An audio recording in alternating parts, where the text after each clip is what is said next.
Guys, today I'm going to show you how I turn my toolbox into the ultimate stereo system for the shop. This system runs on a regulated 12-volt DC audio bus derived from a nominal 1820-volt lithium-ion cordless tool battery. It's stepped down through a high-current synchronous DC-DC buck converter with load-compensated voltage stabilization, with low-resistance copper conductors and mechanical component isolation to mitigate EMI inductive loss. Its topology, driving a matched 4-ohm transducer array, maintaining impedance stability across the audible spectrum. The steel toolbox functions as a rigid first acoustic enclosure, internally treated viscoelastic dam media to suppress resonance. And the result is a portable, high-efficiency, high-S-Pulse audio system capable of sustained duty cycles and consistent wireless performance. Now that we've got the basics out of the way, why don't we give this bad boy a test? Here we go.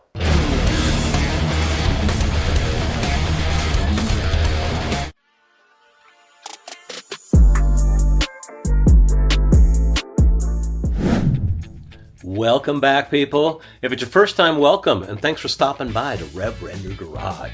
Today's menu serves up something very appetizing, and I think you will agree. Let me show you what we're doing here today. We are attempting to take this little amplifier. It's Bluetooth capable. We're going to take this Bauer battery, this 3D printed Bauer battery mount that we can hook wires up to, this speaker cable, obviously we need some solder, these two 4-inch speakers, some of this wire, and this Harbor Freight Mini Toolbox, and we're going to turn it into a Bauer 20-volt powered Bluetooth speaker. Badass. Other people have already done this, I know that, but they want $225 to $250 to make this happen. I'm gonna make it all happen for probably about 50 bucks. So stay tuned and we're gonna get rocking and rolling on this thing. All right, so I'm gonna give you a little game plan of, well, our plan of attack to make this happen here. Dual speakers, one amplifier. So here's what I wanna do.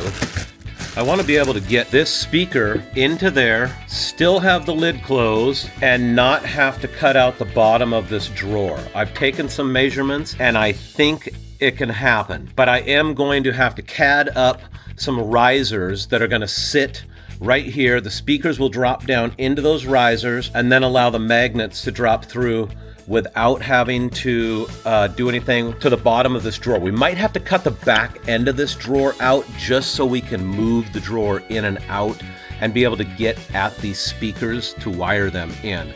But that's the game plan. So I'm going to take some measurements on this top here to figure out where we can put these speakers and how big these risers need to be, size-wise and height-wise. So we're going to get back to you.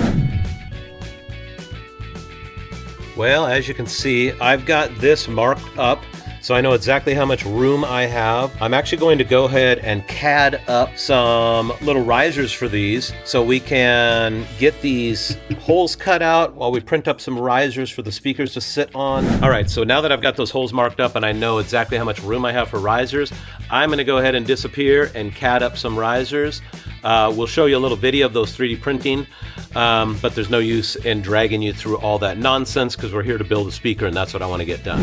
All right, so I have got a little cutoff wheel here on my Bauer 20-volt Dremel that's just always on my multi-board, but this is what I'm going to use or attempt to use to cut these circles out. I don't have a big hole saw. Yes, I have a hole saw bits, but they're more to use on a drill press, and that ain't gonna happen. So we're gonna try this out and see how it works. So cue the time lapse.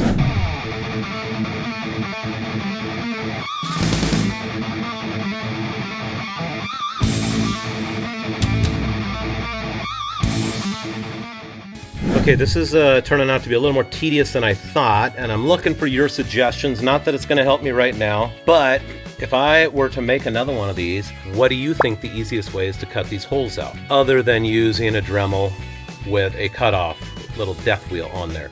So let me know what your thoughts are. What would you use that could make this easier? And I don't know, I'm going to get back at it.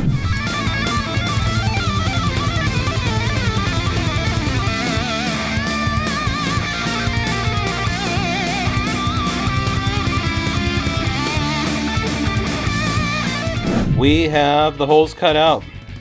They're a little rough, but they're never going to be seen. We'll take a deburring tool and clean it up around there just to keep it from being too sharp and cutting somebody. But first, we're gonna get out our little 20 volt 3.5 gallon wet dry vac and get this thing cleaned up really quick. All right, well, we got the holes drilled and we've got the speaker holes cut out. Everything looks pretty good. I haven't cleaned up the edges yet. Again, they're not going to be seen, but I do want to clean them up a little bit. I'm going to wipe this thing down. I had a chance to get these risers catted up, which is not a very big deal at all. They're pretty simple, and they didn't take long to print out at all. But here they are. The speaker is going to sit down through there. That way it's raising the speaker up off the bed, still giving this room to close with the speaker in there, and allowing this drawer to remain intact. Obviously you're not going to use it. That's the plan. We're going to get this cleaned up a little bit, drop a speaker in there. Well, let's just drop one in right now. Hopefully, if all of our measurements were correct, this thing just keeps wanting to stick to everything. Okay, it's sticking to the side. Once we get the bolts in there, yeah, that's clearing. Ha! And the lid closes. I shouldn't say ha. We precisely measured this out. Yeah, take a look at that. That's going to look pretty cool once we get this other speaker in here as well. Gonna be pretty dope. Swass! I like it. Well, so far everything is working out perfectly. Now we've got to actually cut a slot out of here for the amplifier. So I'm gonna get to trying to mock that up. Stay tuned. I was able to get the top deburred a little bit, and look at that. It's not mounted in or screwed in yet. They're just kind of placed in place. I got the holes cut in the pad down here. Just help clean it up because the metal got a little bit marred up in spots. I think this is gonna look pretty dang slick. If you ask me, and I know you didn't ask me, but I'm telling you it's gonna look slick. All right, I'm gonna give you guys a little update. We're just about ready to, oh, by we, I mean, hello, me and Austin. Just about ready to start mounting this little amplifier up. I think I'm going to center it on that drawer right there, but I need to take some measurements, and I'm gonna put some painter's tape over this so I can draw on that and keep the painter's tape on there while I cut it out with the cutoff wheel. So we're gonna get that measured up. Austin's gonna start working on some wiring, and we're gonna try and get this thing cooking along here.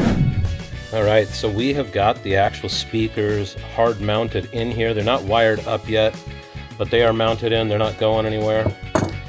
We actually were able to use these little clips right here, and the speakers came with them. And so we were able to slide these just right over the hole, just put a screw in there, snugged it up, perfect. We got Austin over here working on little wiring harness. Yep, so this is gonna be... Because it's a mono amplifier. Yep, so this is gonna connect the two speakers, and then I have this ready to go to see how long we need to make it to get the amplifier connected. Perfect. Besides that, all we have is a power to ground to our special battery source. All right. And that's all. All right, we're making some progress here. We've got wires going in for the speakers. We got the back of this drawer cut out to allow us to be able to slide it in with the speakers mounted. And then we're going to, we still need to cut a little channel here for the wires to come out. But I think they'll actually feed up through because that magnet gives it space. Before we get too far along hard mounting all of this, we're gonna actually run some power, and we're gonna actually run it right to the Bauer battery. I'm not gonna do too much, this is just temporary. We're gonna actually do like an inline fuse and stuff once we hard mount it. But for now, we just want to see it work. So let's go power and negative. Oh, I got some black wire for you too. Okay, well I just ruined some more with power for no reason. All right, so we're gonna get this wired up and try and give it a little tester. We'll be back. We got power wires. Loosely mounted, as you can see. I'm just gonna plug it in and let's see what she does. Please don't kill me. All right. Oh! Hell yeah. Okay, so See if that push that knob in, and that's what. I don't know if there's a light on there. I That don't think so. Woo's high audio. I've never seen that. Sounds about right. I heard Okay. something. Okay, now let me just turn on some tunes.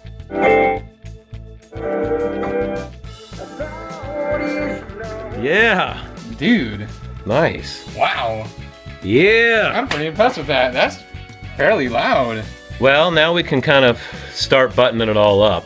Now that we know that it works, we'll get the amplifier hard mounted in there.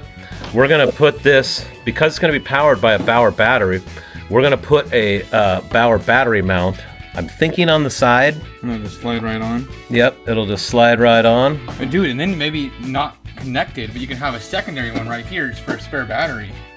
You could do that, but I think this thing would run a long time off of a 5 amp an hour battery. Yeah, I doubt you'd have a problem running that all day long at the beach on, you know, taking it on the boat with some ladies and be like, look at my cool speaker. Who needs a built-in one in the boat when I got this? When I got my toolbox. In my kayak. All right, well, we know that it works now, so now it's on to buttoning it up and Making it look pretty. making it look pretty. So we'll show you what it looks like when it's all done.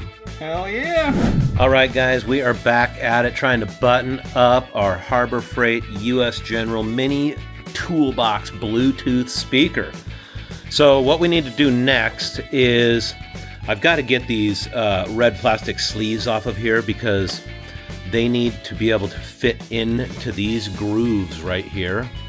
And then this little plate will screw on over the top to hold everything in place. And then we're going, I know I talked about doing this on the side, but because the wires need to come out, all of these sliders here, they're in the way, and it would be too difficult. So I'm actually not even going to screw it on. I'm actually just going to use some Harbor Freight double back tape, and I'm going to double back tape it back here, and I got to drill a little hole right here for the power wires to feed through. So that's what we're going to do next, and then we'll bring you back. Well, we got the U.S. General Mini Toolbox Bluetooth speaker buttoned up. I'm going to show you the last few things that we had to do to it. I'm also going to show you the areas that we ran into problems. So if you're planning on making one of these, you don't have to run into the same issues that I had making this one. So first things first, I used an older U.S. General Mini Toolbox, a black one that I had that I bought from Black Friday last year. Well, there's a big difference, and let me show you what that difference is. Here's the top drawer out of their new gray and black one, which is pretty nice. I wish I would have used this box to make the speaker out of because of this right here, this little black thing right there. When you pull these drawers out, they don't have that on there. These drawers are almost impossible to get out, and you have to tweak them and bend them a little bit. It's not fun. It would have been so much easier just to use a brand new U.S. General Mini Toolbox because they've changed the way the sliders work. Pro tip, make sure the drawer sliders have the release triggers. You'll thank me later. There's your pro tip. Having said that, I did have to make two pieces for that, and these were the riser pieces right here. The reason for that is the depth of these speakers. I didn't want to have to lose the top drawer or cut the whole bottom of it out. Making these riser pieces eliminated that. This still is able to close exactly the way it should. Plus we're able to add a little red flare to it.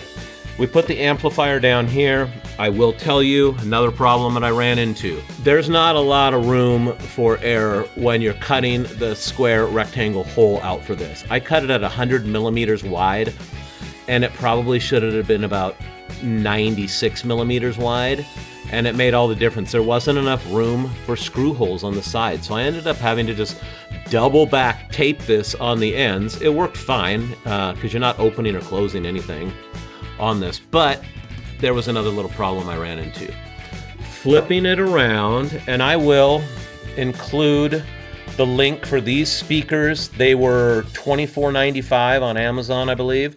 The risers were free. Well, not free. They cost me, I don't know, 20 cents in filament or something.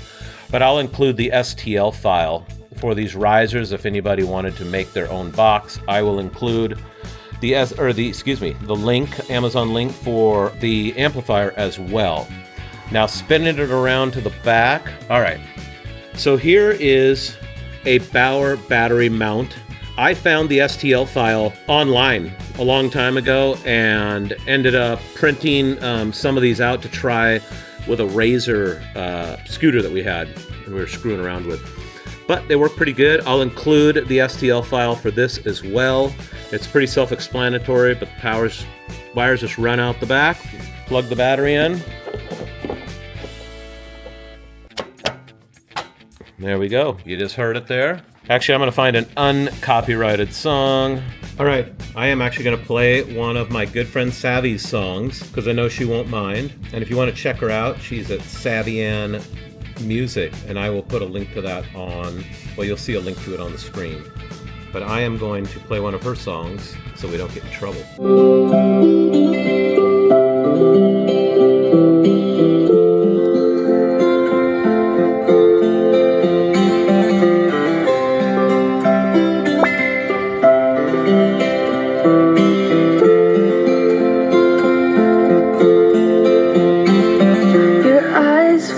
Sweetest thing, all the happiness you would bring.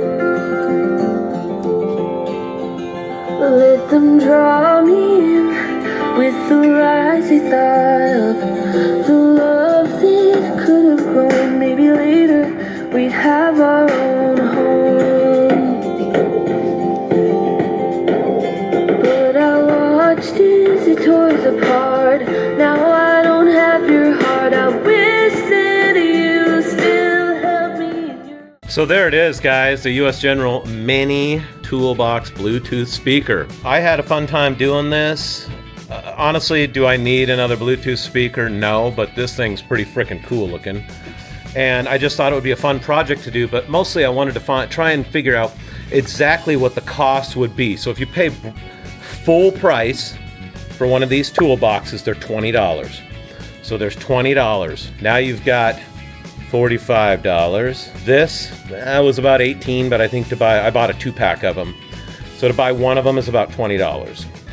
So we've got $45, $65, and some wiring. So not too bad, considering they're trying to sell these online. They're hawking them for $220, $250. I'm pretty pleased with this thing. You guys, I hope you enjoyed this video, and I hope you like us creating stuff like this. Drop us a comment. Tell us what you would have done differently. I know I mentioned before, tell me what you would have used to cut that metal out that might have been a little easier. I'm not a big metal fab guy or anything, so I was just using what I had, and it worked out fine. But drop us a comment and tell us what you think. Tell us what you would have done differently. With that, until next time. Reverender out. As always, thanks for watching. Tune in every Saturday for a new video. Also, don't forget to like, subscribe, and comment. Those likes really help us out with the YouTube algorithm. Until next time, Reverender out.